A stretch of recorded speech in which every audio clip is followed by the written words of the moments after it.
is separated into three parts as shown: the outer ear, middle ear, and inner ear.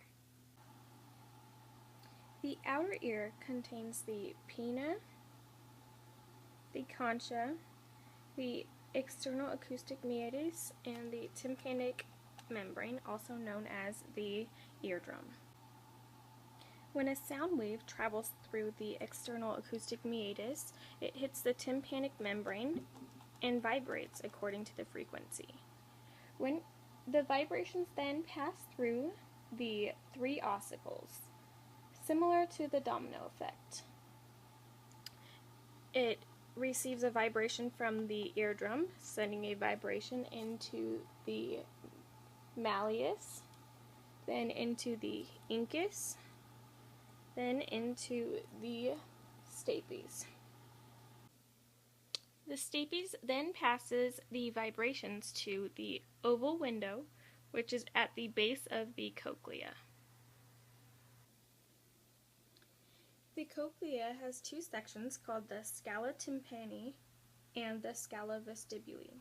These sections are filled with perilymph, opposed to the last section called scala media, which is filled with endolymph. The chemical difference between these two fluids is important for successful function of the ear.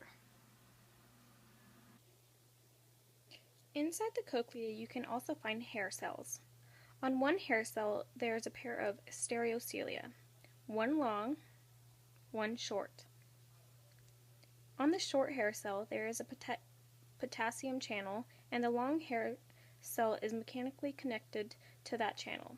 When movement from sound occurs in the cochlea, the longer stereocilia bends, which then opens up the mechanically gated potassium channels. Since the fluid surrounding the stereocilia is rich in potassium, endolymph, the potassium flows into the hair cell, like so.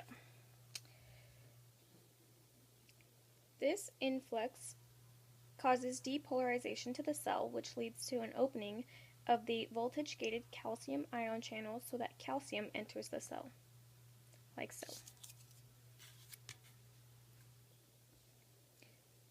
When calcium enters the cell, it triggers a release of neurotransmitters from the hair cell. The neurotransmitters then send signals to the brain via the vestibular cochlear nerve. Now that's a wrap with sound transduction.